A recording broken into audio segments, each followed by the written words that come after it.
Ma che dici? No, va bene. Lo faccio così, sai, perché sennò è... Va bene. Okay, so now let's go over the eye, right? This is an example of what I posted, right, as advertisement. And before we start drawing the eye, I would like to go over a little bit of anatomy, just to figure out the structure of the head, right? So this drawing the skull, right, and three-quarter view, so we have a better idea of how these forms are oriented, right? So this is the area we'll be working on today. Let's look at the anatomical part. This bump in here, right, is the brow ridge, right? And this is of course, the orbit, where this is the lateral margin of the orbit. This is the upper portion of the orbit, right? Come down like this, goes in, and the lower portion of the lateral margin of the orbit comes forward like this. This triangle here, right, is called frontal maxillary eminence, and I show you where it is in the figure. This line here is this line here, you know? So this is this. This is this part here, right? And this is this. So we have now the orbit here. See the orbit there, right? See that? That's the orbit. So let's draw now an eye, right? In a very, very schematic way. This is something that Lisa Speck taught me at the Art Student League like 30 years ago. She was a pupil of a modernist, of Robert Henry, and this is how Robert Henry and Lisa Speck would do the eye. So we're going to draw a short line and a long line like this, right? Then a long line and a short line, meaning the peaks of the eyelid are not going to be symmetrical. So you do not want to draw the eyes like this, because the eye is not like that, right? So once you have locked in this rhomboid figure, rhomboid shape, then you can add the eyelid like this, right? And in here, you're gonna block in the iris. So now, starting from this, right? Starting from this, let's see how we can create a more complete eye. So remember, no symmetry when we draw the eyelid, right? All right, so let's start with the rhomboid eye. 1, 2, right? Short, long, and long, short, right? We can block in now the iris, right? And we want to check how much space we have between the iris and the eyelid. So on the side of the iris, we end up with shark fins, see that? Here and here. And we also have a little bit of space, a little bit of sclera visible here below the iris normally. Now, this is a very basic shape of the eye. Let's make it a little bit more complicated, more complex. From 2 lines, right, we're gonna now build 3 planes.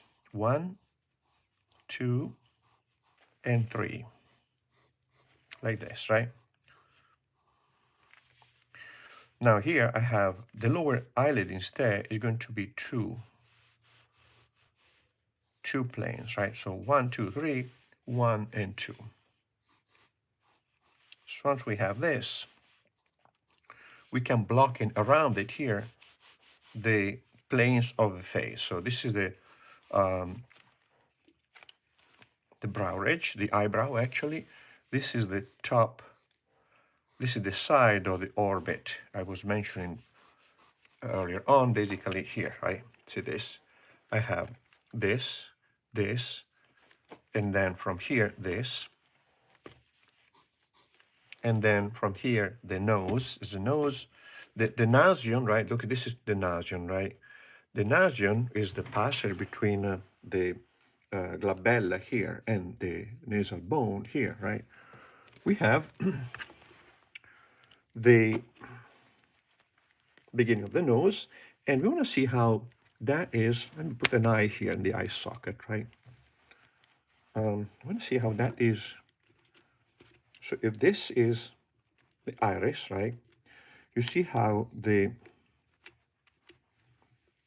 iris is going to be a little bit below the beginning of the nose. See that? A little bit below. Okay, so now we block in here the beginning of the nose, right? And we have now this portion of the orbit. That's going to be the nose, right here. Actually, I made it too close to the eye, so I'm going to make it a little bit more distant from the eye, right? So this is now the nasion, right? Beginning of the nose, and this is now the nose, the bridge of the nose, and this is the wing of the nose, etc. So now there is on the side of the nose, the side wall of the nose, a plane like this, right? Side wall. So all this portion here is going to be the upper portion of the orbit.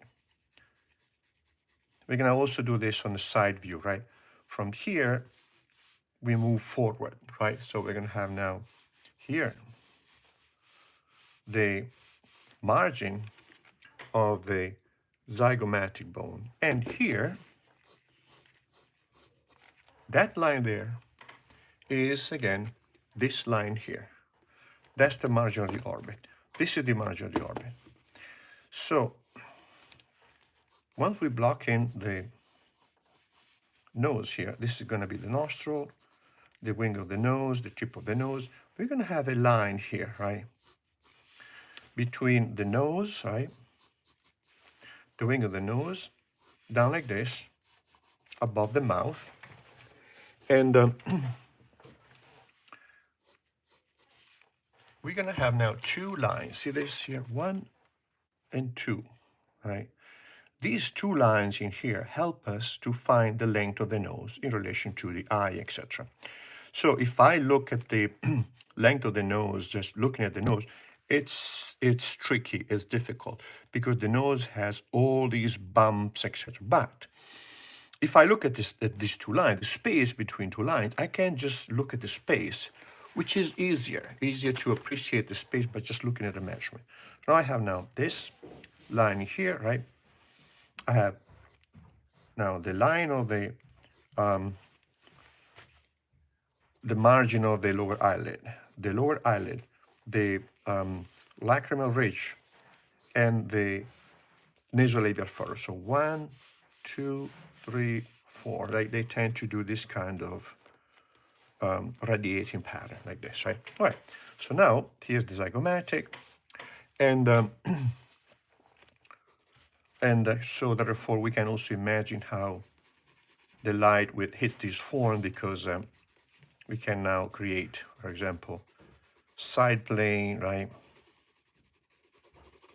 Top plane,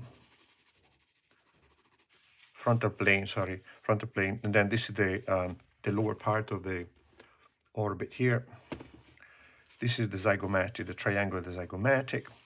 This is the side wall, and so on. So now, let's look at the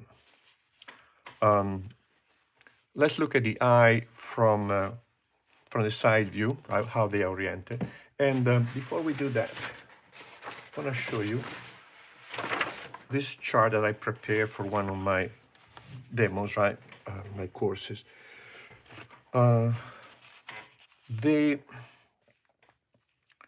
This is the orbit, right? This is the eyeball. And on top of the eyeball, we have the eyelid. The eyelid is a specific fibrous structure that connects, start from this portion here of the orbit to this portion in here and goes over it, right? Over the eyeball. It's a thickening, right? A fibrous thickening. We also have here a muscle. This muscle here lifts up and down the eyelid, right? The lower eyelid, you see, does not have muscle because the lower eyelid will not move. The lower eyelid is fixed. Only this goes up and down, right? So now, around the eyeball, we have this muscle here, which is the orbicularis oculi, meaning the muscle that orbitate around the eye, right? Now,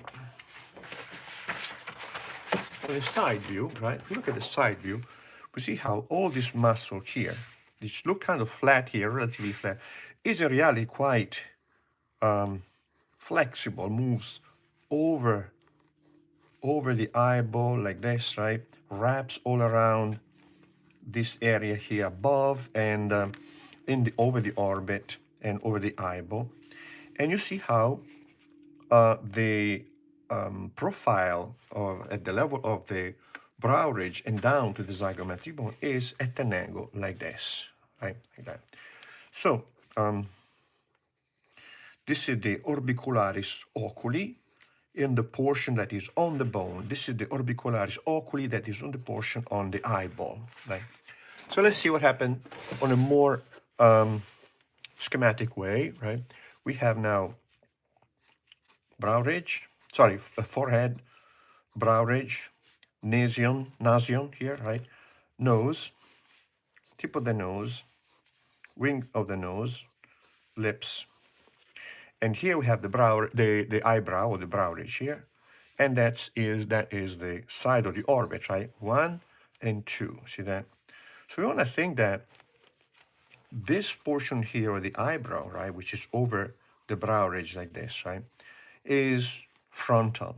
But this portion here of the eyebrow moves on the side plane. So when you see this change of the angle between this and this portion is on the side plane of the head. See that? The side plane of the head. So don't think of the eyebrow as flat, on the flat plane. They are hugging the profile of the head. And then the portion of the eyebrows that is on the front plane is thicker than the portion of the eyebrow that is on the side plane like this, right? So now here we have this angle that I showed you before, right? Let me see here, right? See that? See, look at this angle here, see that?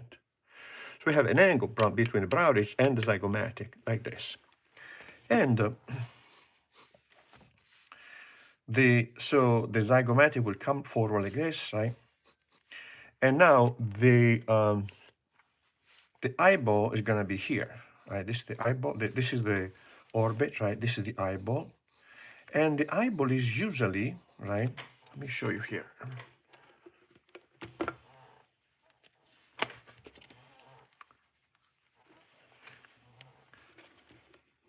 This is the eyeball. The eyeball here, see that, is not touched by this pencil here, meaning this region here of the orbit is somehow protecting the eyeball by being hit, right? So if I put the pencil here in my face like this, right,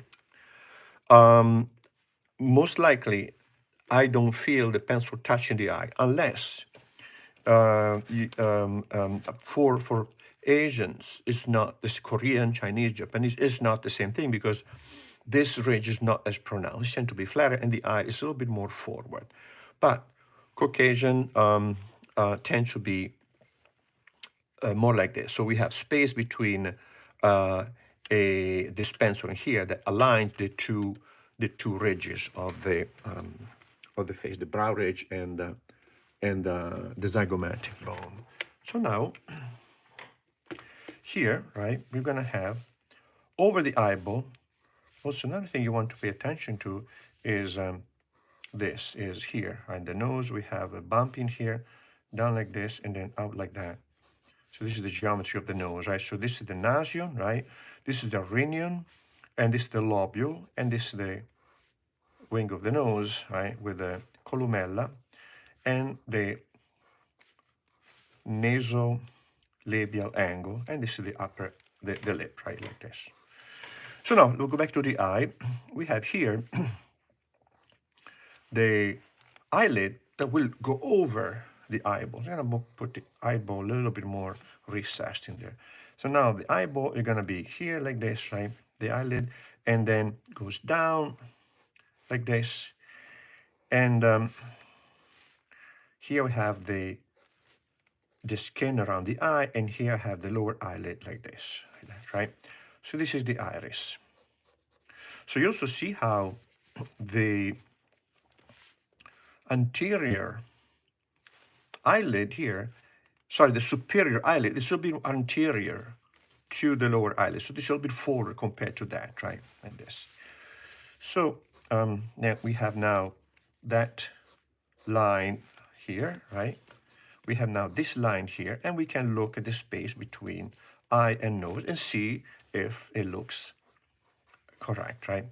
So let's try now to do this on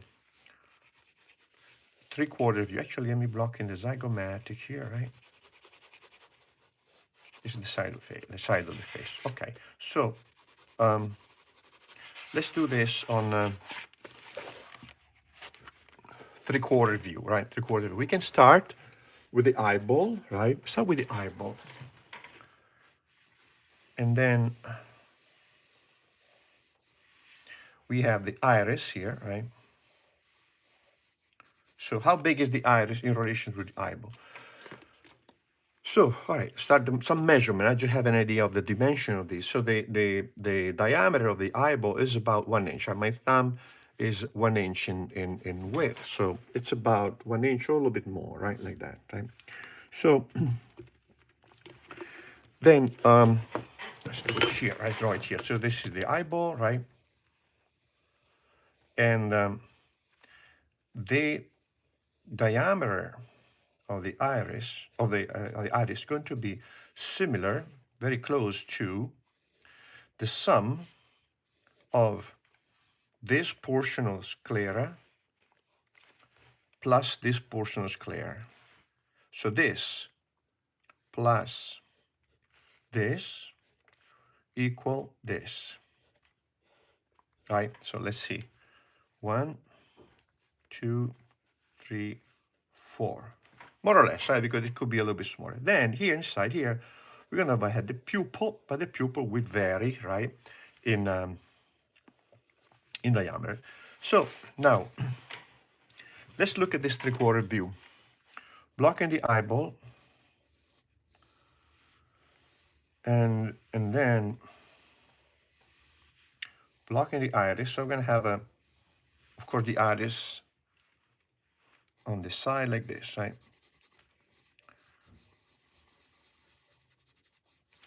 So now here we can block in the brow ridge, the side of the orbit, right? The lower part of the orbit like this. And then this is going to be now the nasion, right? It looks a little bit spooky because now the eye is. And then we have the nose here like this, right? So now we're gonna block in, I'm gonna make the nose a little bit far out, right? Here like this. Now we're gonna block in the eyelid. So the eyelid will go from, sorry, a little bit of more information about the eyelid, position of the eyelid in relation to the eyeball. So we have the eyeball here, right? This is the iris, front view, so we can see more easily the 3/4 view. The corner of the eye, this nose, right? The nose is gonna be here. The corner of the eye here is going to be right here, right next to the diameter, the side of the eyeball. And you want this corner to be lower than the center of the iris. It's gonna be in the lower part here like this, right? From here, what I do, I go up to the top of the iris, and then when I reach it, I go with a straight line like this, right?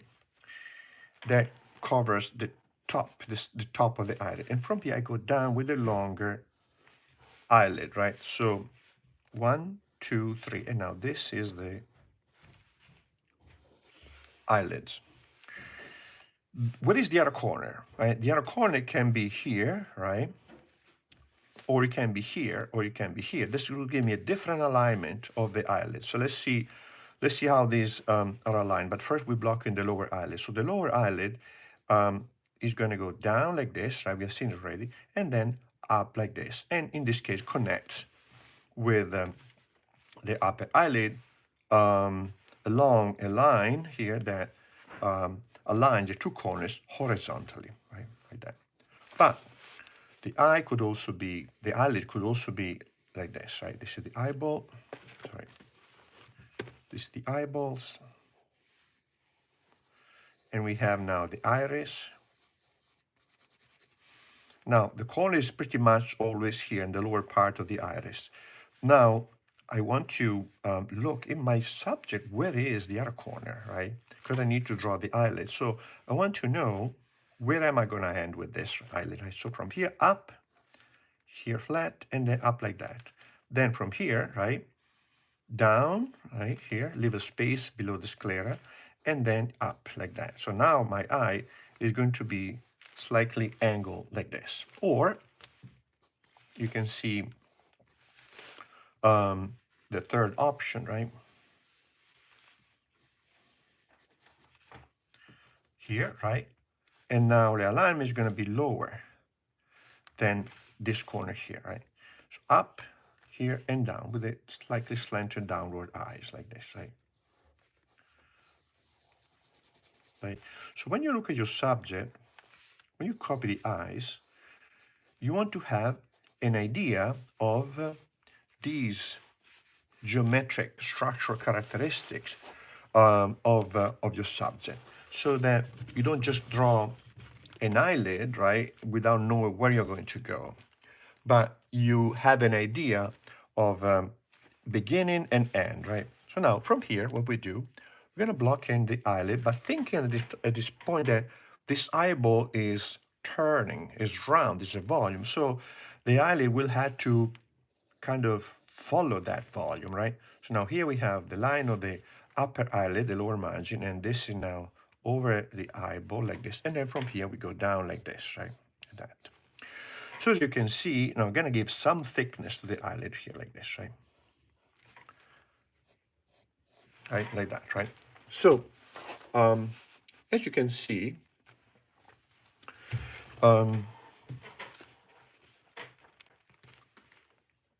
we have now here just barely visible. Let me sharpen this pencil. This side of the eyelid, because of course it's behind the volume of the sphere like this. So now this, we see the central portion, right, of the eyelid, and this is the lateral portion of the eyelid, right? Now we have here the lower eyelid. From here we go down like this. I find the point where we have a change of angle here, because the eyelid from here will have to keep following the eyeball, therefore it's going to go up like this, right, and changes angle about here. This is the lower eyelid. Actually, I need to block in more the thickness of the eyelid, right, like this, and up like this, right? So now here, and this is the eyelid. So now, because I have all these planes, right, visualized, it's easier to understand how the light will affect the form. For example, usually this part of the eyelid is the part that always gets a lot of highlight, right? Because it's the one that is more central, more exposed, more directed upward toward the light. This portion here, with the light coming from above that is, right, tend to be a little bit darker, right? This darker than this typically, right? So now we have three values: dark, light, medium, right? These two tend to be darker because they move away from the light, right? They are moving in, and but these tend to be a little bit darker, than this, which is more on the open side of the face. Therefore, the light reaches here more easily, right? Now we have this, the brow ridge here, and we have here the upper plane of the orbit, all of this, see that here, all of this, right? This is directed downward like this, right? So this is all typically, right? Typically this plane here, right? See this here. That is darker up to here, up to the point where the side margin of the orbit comes forward, and now we have light. That's right. If we block this in like this, right?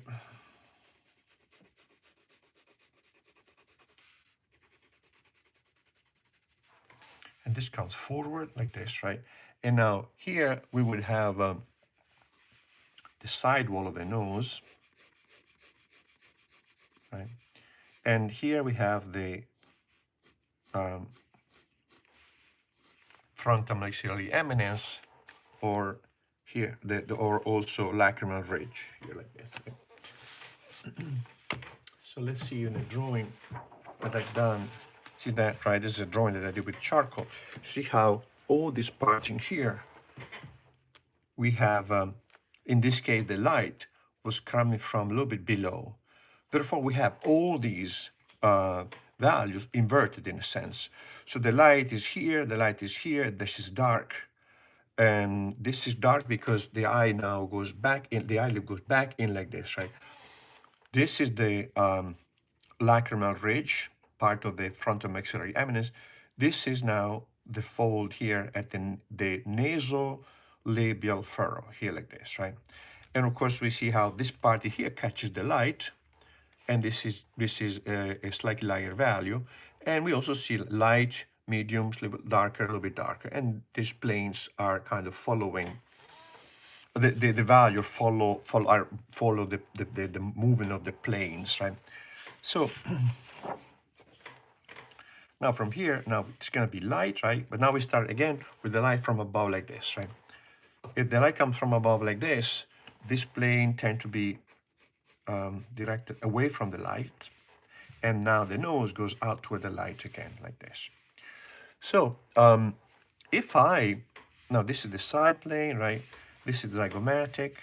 And now let's imagine we're going to cut this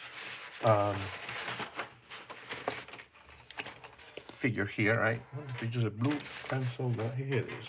I use a blue pencil. I want to see what happens if I cut sagittally, frontally like this diagram. So this is the forehead, right? Cut it like this. Now at this point I go in, right, for the orbit, up for the eyelid, down for the section of the eyelid, around the eyeball, and then forward here for the section of the lower eyelid, down for the lower eyelid, forward for the zygomatic, and down for the face, right? So now we have this visualization of how these planes are oriented, right? Which direction they are oriented. And this will inform us about the tonal characteristics of our subject. So one thing that you want to always consider is that when we draw the shading, right, in the eye, you need to consider that here, right, the sclera is, number one, the sclera is not white. It's always some off white, like grayish, bluish, right? The younger the person is, the bluer the sclera is. As we age, it gets more on the yellow side, right?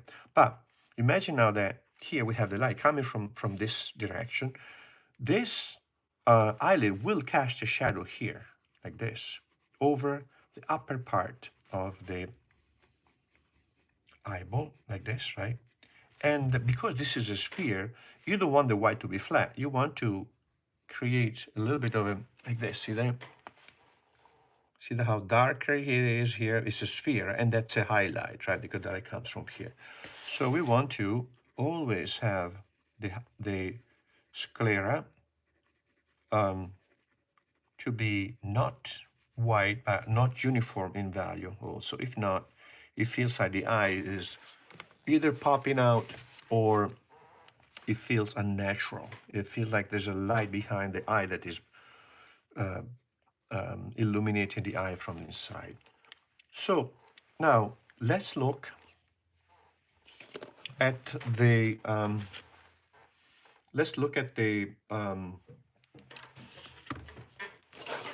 facial expression, right? So we're gonna look at 4 types of facial expression in the eyes, right? Let's see.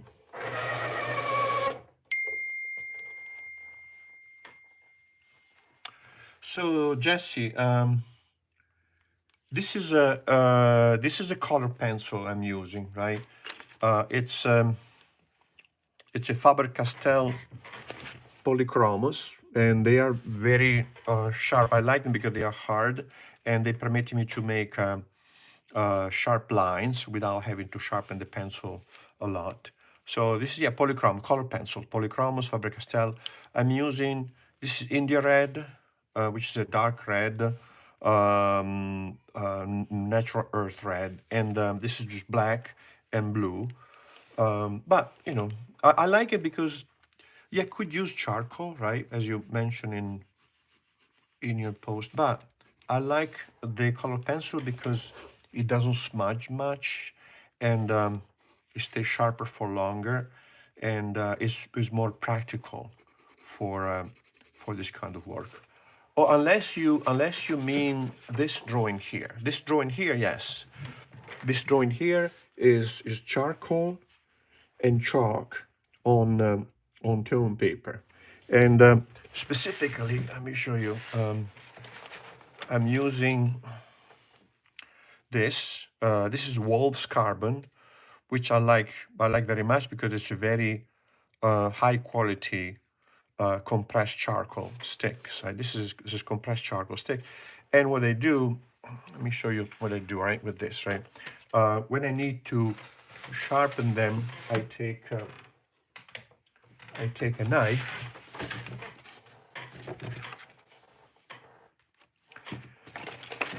And I shave off a lot of this. Actually, you might not be able to see. Let me do this now.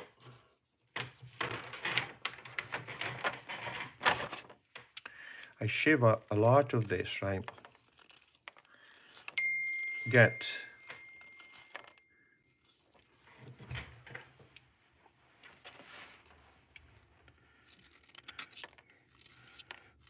a lot of a free charcoal, the lead of charcoal here. Careful, just my knife is not sharp enough anymore because you need to have always a very sharp knife, because if it's not sharp enough, you need to push harder, and you risk to break the lead, right, the charcoal. And the sharpening charcoal will dull the knife very quickly. Right? So now I'm going to try to create a long tapered line, like a point like this, right? Then, see, even this would have to be somehow, the wood will have to somehow follow the tapering of the lead, the free lead, right? Okay, so now I take this, right? And then you can do it like this, or you can do it like this, right? This is fast, but it puts off pressure on the charcoal. You might break it easily. So what I do, I feel funny doing this, so I like to do it like this, reverse, like this. It's in between. See that? It's not perpendicular, not parallel. It's just at an angle. And as I do this, I also rotate this, the pencil, so I have a conical tip, right? This, you need to have a long conical tip.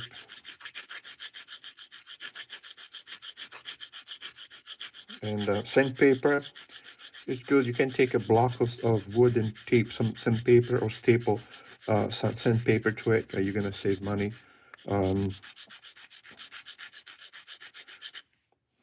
Longer, right? And then what you do, take a little bit of paper towel and then take off the extra dust. And you end up with a point, right? It's a little bit longer, right? A little bit sharper. It should be very regularly conical, right? As again, I turn this as you go up and down. Then this, right? Now you can use this for your drawing, and actually, let me show you two different ways of. If you don't mind this quick detour on the charcoal, right? I have just finished working on this work here like this, right? In this case here, let me show you the marks. That all these marks are tiny, tiny little marks. They can be first very, very blocked in quickly, but then here I go over this with a little bit more of a accurate, deliberate layering, and with a point, with a fine long point like this, you can really get a lot of little minimal tonal variations, right? Here or here, and this one's a little bit more, a little bit smoother, right? But you can see the little strokes here and there, right? And when, as your corners are large, right? When the drawing is at a distance, it has a little bit of a vibration because of this little brush stroke, right? Sorry, brush stroke, pencil stroke. So in this case, in here, the paper, this paper here is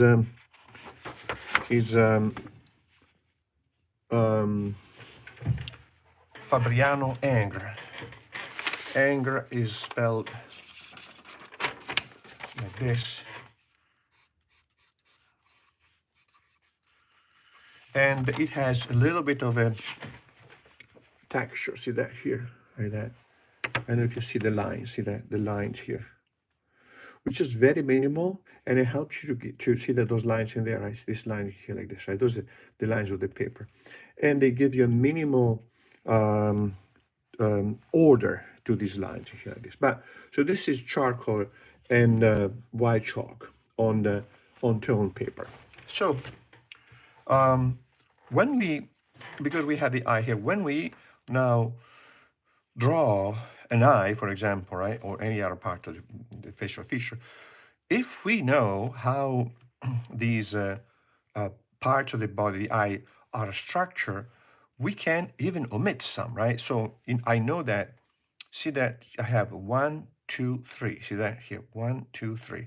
And that is short and this is long, right? And in this case, the corners are more or less on the same level. Maybe this is slightly higher. So I can build the structure like this, very, very light in initial marking of the drawing, like when I would do this kind of work right here, like this, very, very structural lines. When I then go over it with the value, I can hide some because I know that I have a good structure to work with. And even if I hide some part of the structure of the face or the eye and whatnot, the eye will still look good. So you're going to be ready to sacrifice this. So this work here is very important to capture the solidity, the three-dimensionality of the form. And this will make us understand also why I have, as I was showing again here, a light value here, an intermediate and a darker here,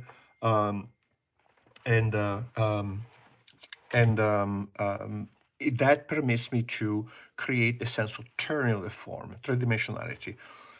And all these values are going to be coherent with each other because, so the light, right, the light is the form, will hit always with a certain value, a plane that are oriented similarly toward the light. So now light, right, dark, etc., etc. So here's another question. Let me see. The show dark is So is there any plan to do figure drawing lives in the future? No, I don't have any plans, but that would require planning. So let me think about that. Let me think about that. But you can, so live, I'm having live session in the classroom. Having them on live is difficult because I need to plan the model and etc. But I do have them in New York, in Philadelphia, in New Jersey, in Washington. I have a workshop where I do live model courses. So, but let me see if I can plan something, right? All right. So now let's look at the how a facial expression or the expression of an eye can quickly, really quickly change in relation to the position of the eyelid over the iris. So I'm going to draw 4 eyes here like this, right? Now we have here an eyeball. Actually, start from the top, right? Eyeball. And I'm going to draw first the control right eye, basically the neutral expression. I'm blocking the iris. Keep it, if you draw with me, keep these lines light, right? And so that we can adjust and keep changing them. Now, corner of the eyes here, going over all of these things we've seen so far, right? Lower than the center of the iris. Now, from here, I go up to the margin of the iris, and then from here, hey Miguel, thank you, Miguel. I hope there's going to be soon a Spanish edition of my books, but it's difficult to find a Spanish publisher. That's all. But a lot of Spanish language artists are asking me about the Spanish edition for the books, right? And there's nothing I can do. We had to wait for a Spanish speaking Spanish language publisher to pick up the book. So I'll keep you posted if that happens, right? So now here we go down like this, right? And let's say we have the orientation of the corner of the eyes the same level horizontally like this. Now here we have the eyelid like this, right? This segment of the upper eyelid like this, and like this, right?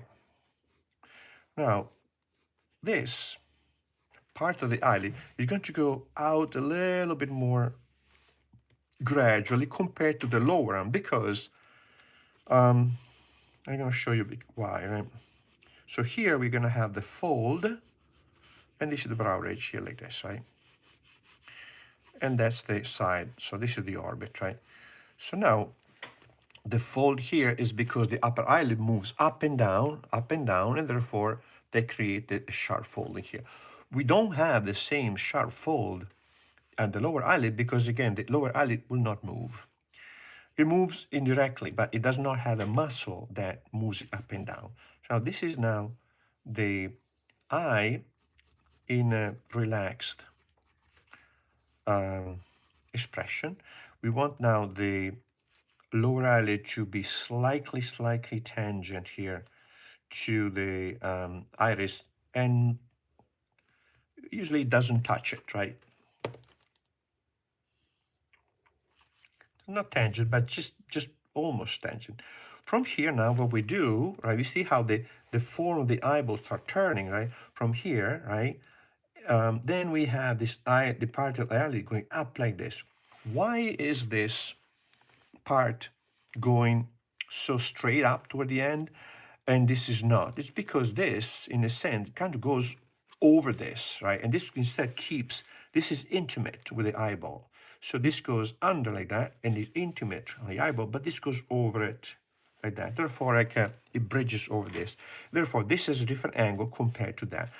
Here, it's almost vertical. It's almost vertical at the last portion of the eyeball, the eyelid, right? Now this is now the change of plane like this, and this is the eyelid, right, like that. So one thing, going back to this, right? This is the eyelid. See that? See this bump in here? That what that is fat. That is the fat that we have because the eye is surrounded by fat, right? So this fat in here can be more or less evident depending, right, on the person, depending on the age. But basically, see all this, right, is the fat that we have around the eyeball. So this is the eyelid. That's the fat, right, here, and this is the nasal, lacrimal ridge here, like this, right? So eyelid, fat, bone. So if you start looking at old master drawing, you're gonna see all of those structure inevitably, always there. Now we have an eye here that is a relaxed expression, right? And the upper eyelid is slightly tangent, right? Or just slightly over the iris, right? And then the lower eyelid instead is just a little bit lower than the iris. So we start now with another eye here, like this, right? Eyeball, iris, and then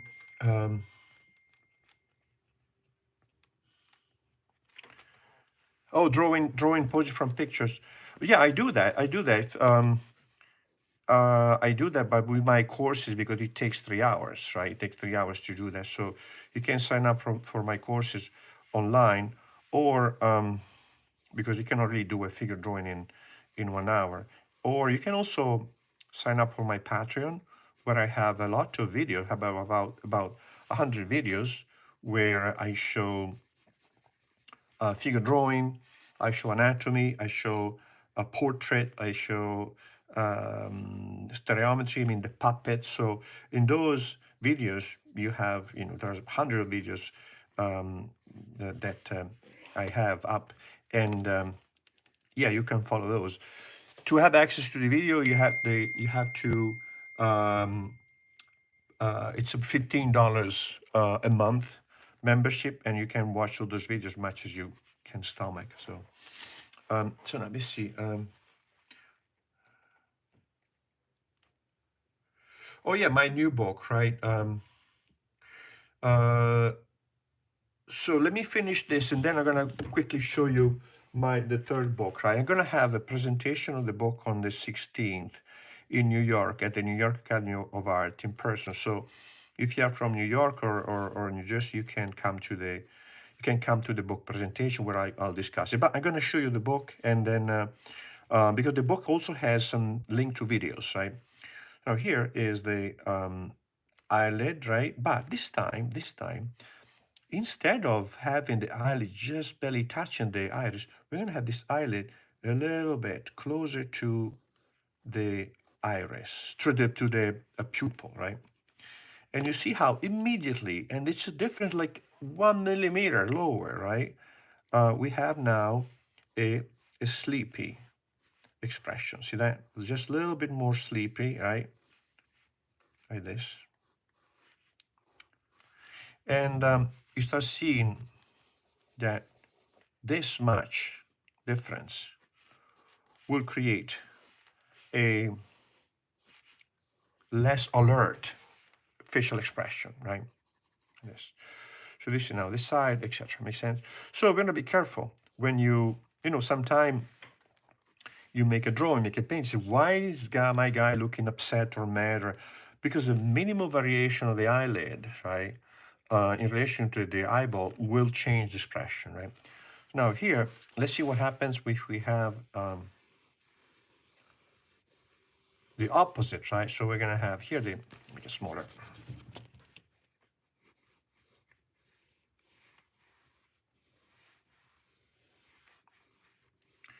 And this is the eyeball, right?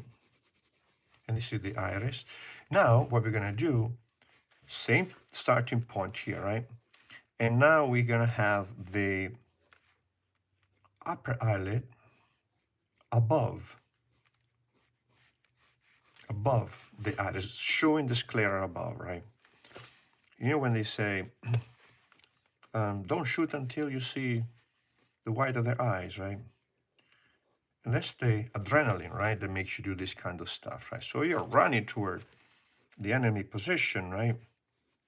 And of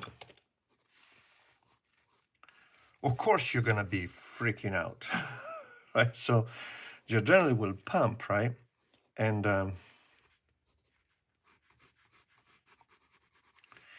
And now your eyes are open. So the eyelid is going to come up. The eyelid here is going to be shorter, of course, because now I see the eyelid is coming up. Therefore, I see less of this spacing here, right, like this, right?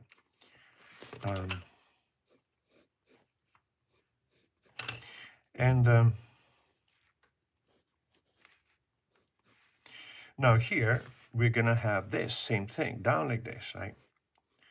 And so now, the variation from this is this much. See that? But as you see the sclera, that signals alertness, signal tension, signals something that is, you know, demands your attention and you're wide awake now, like this, right? Like that. So now, when we lift the eyeball here, right? The eyelid here, right? We lift the eyelid, right? But what, and this muscle will lift the eyelid like this. But when you really have wide open eyes, it's also this muscle here that contributes to that. This muscle here is the frontalis, right? This is the muscle that will give you horizontal wrinkles. So the wrinkles created by the muscle are perpendicular, right, to the direction of the fibers of the muscle that produces them. So in this case in here, the muscle here pulls up, the wrinkle, we're gonna have the wrinkles in here, and all this part in here of the orbicularis oculi will be pulled up, and that also affects the eye, the facial expression, right? So now, then we look at the narrow one, right? We look at the narrow one here. And then I'm gonna get the book, I'm gonna show you the book, guys, right? So here is now the iris, right? Now, in this case in here, we're gonna have is this. We have the eyelid here like this, right? But now, this is the eyelid like this, right? Now we have the lower eyelid going over the lower margin of the iris. So this typically does this, right? That. Now, you're going to say, wait a second, but you just told me that there's no muscles that move the lower eyelid. Yes, there's no muscle. What moves the lower part of the eyelid here is the lower part of this orbicularis oculi. So this muscle in here, right, if you use all the portion of the muscle, will make you close the eye, right? But if you only act on this, use this lower part of the muscle, you squint. So this is not working, but this works. You can use it selectively, right? And then this will, squinting will pull up. You're squinting by, instead of closing completely the eyes, you only lift this lower part in here. And then this eyelid will be pushed up, right, by this muscle. Here now you have the squinting, this thing here like this, right? The squinting can be more or less, right, depending on how you kind of use the eyelid, right, like this, right? And then this, if I do this, right, with the eyelid, upper of the eyebrow like this, we have somebody who's upset, right? And then here, all this portion, this is part of the mouth like this, right? Comes up like this, create a grimace like this, right? That's why I was showing you those lines around the eye, because how these lines are oriented like this. So the mouth is like this, right? It pulls up this way. This the nasolabial furrow, right, this is the nose, is going to go up, and as the mouth creates a grimace or a smile. So this could be somebody who's a satanic smile, right, like this, right? Or it could be also with the same expression of the eyes. If I change now the direction of the eyebrow, if I have this, I see that, and it can be a smile, different. But so if you cover the mouth, right, you can see this as somebody who's smiling or laughing or being happy or about to cry. If you do this, right, about to cry like this, right, you move this down, right.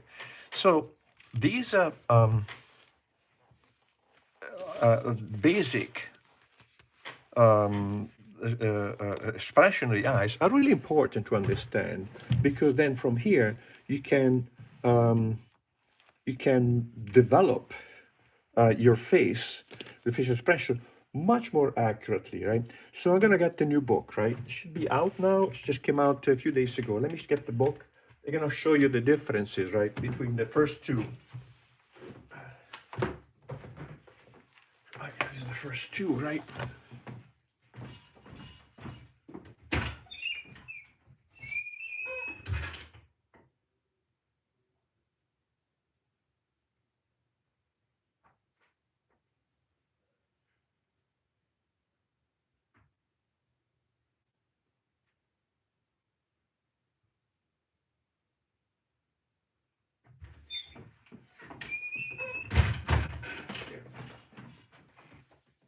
So,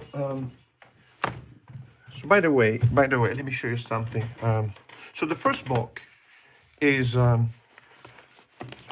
topographic anatomy. Where are things, what they are called, all the basic proportion of the figure, and this builds up. You can see this builds up the muscle layers from the skeleton, and then gradually I add muscle until we get to the external front. So this is very systematic, very good for understanding the anatomy in depth, and movement, etc. Right?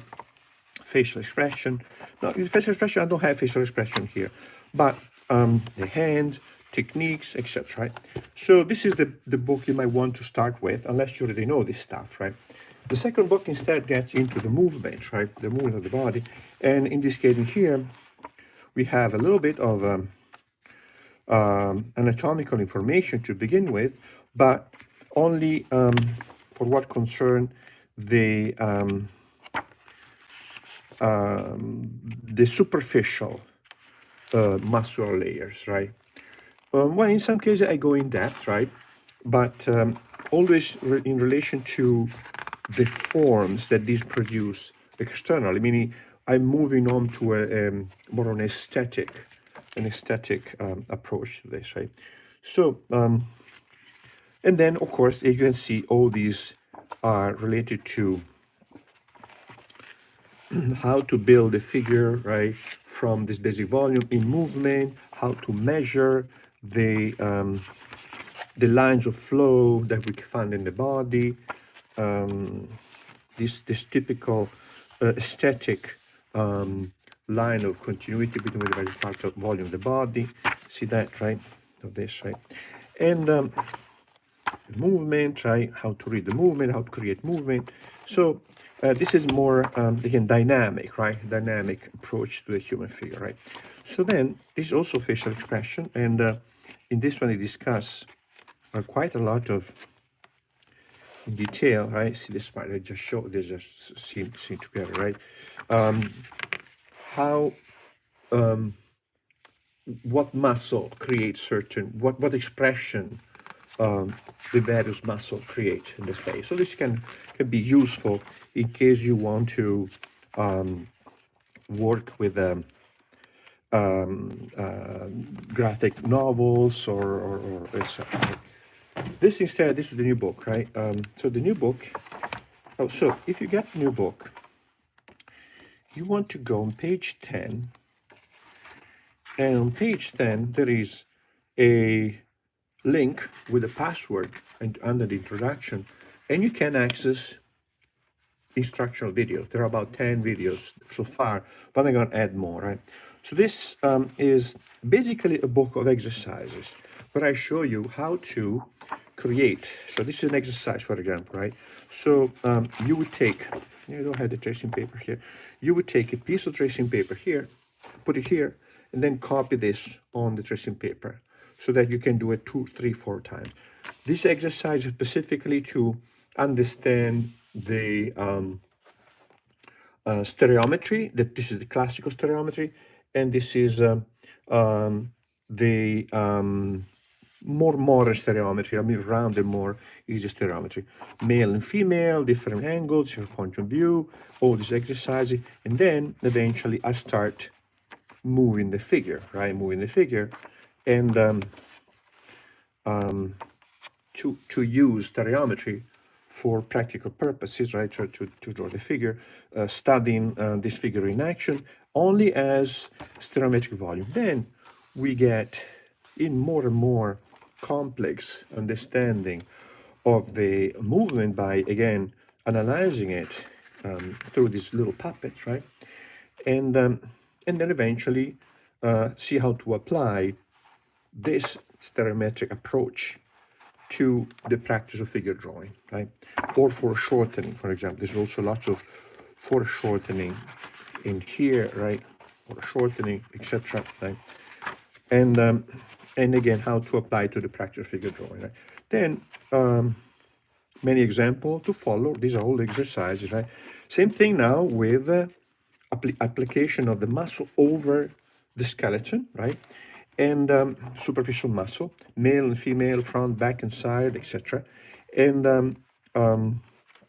then how to, once we understand where the muscle go, studying it from a control point of view, then we apply them to the figure. It is basically, the concept behind this book was this. When I teach anatomy, one big difficult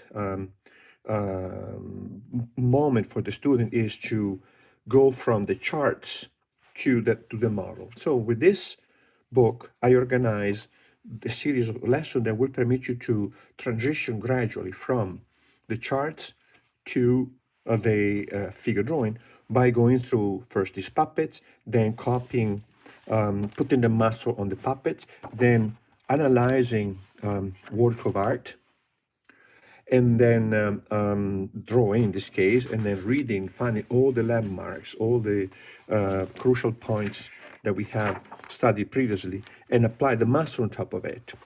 Then, so same thing for painting. So I use painting and drawing, and then analyze them also from the point of view of dynamism, right? See that dynamism and narrative, and then we start working from sculptures. Same thing. So now we go from the charts to artworks that depict the human figure more or realistically, and then to sculptures, and eventually reading them in the real figure, which is the difficult part. So now, once you have gone through all the various stages of analysis of the human form, from charts to stereometric to myology, osteology, and then the drawing and sculpture, then you can really, it's gonna be much easier to find all these landmarks in that and all the position of the muscles, and create the read the form much more accurate. In fact, the subtitle of this book is reading the human form, right? So then, of course, have techniques, drawing techniques, the Florentine structural system, the more academic system, and all the exercises with step-by-step demonstration. This is the reference photograph, and I'm gonna post these images on the link that I provided in the book. And it shows how to go from, in this case, a reduction technique, from the initial sketches to the finished work. So, and then eventually how clothing can be used for aesthetic purposes. Once we understand the body, then we also know how to. It's easy to layer the figure with clothing and use it for aesthetic narrative purposes. So, so if you want, on Thursday, the 19th, at 6 p.m., I'm doing a free webinar for Patreon, right? For free members. So you can sign up for my Patreon for free, and this is another hour of a free webinar that you can also enjoy. So you don't have to pay to have access to to this free Patreon. Just sign up for a free membership. And so Thursday, the 19th at 6 p.m. if you want. All right, guys. So if you have any questions, I'll be happy to maybe chat with you a little bit about this. I hope this explained a little bit the difference between the various books, right? If not, if you don't have any question, I'll see you on maybe in a month or on the 19th, right? So Miguel, Russian teachers. So the Russian teachers use. No, I didn't study with Russian teachers. I studied with Italians, with Americans, with mostly Italians in Italy and in the United States, but not Russian. But the Russian teachers use a lot the BAMES method, which is based on the Florentine structural system, which is what eventually the Russian use, right? So indirectly, I know the Russian system indirectly because they use the same structural system that come from the Florentine structural system, which is what I teach, what I work with, right? So, but the Russian artists are fantastic. The Russian school is really fantastic because they were working. The main role of the artists in Soviet Russia was to create realistic images for propaganda. So so they really put a prize on depicting the human figure the way it was, and they, in a sense, they skipped modernism. They're catching up now, but yeah, so they are very good Russian artists. A great respect for them, but I didn't study with any Russian artists, no. With me, so if I have one more question with me, so for now we are concentrating on Patreon. And I have much more control over Patreon, what I can do, what I cannot do, and because I decide what to do instead of I have direct feedback from the people that sign up for my Patreon, so I can create more specific works. Not so much with Udemy, so I prefer now to focus on Patreon. But again, if you sign up for that Patreon for free, you can see if you have a few things like see a few free a webinar and images, etc. If you instead want to have access to it's about 100 videos now, but I'm adding 2 or 3 videos a month. You can see all those videos on Patreon, and then pick the one that you like, and they're always there. All right, so all right, guys, thank you for showing up, and I'll see you in a month.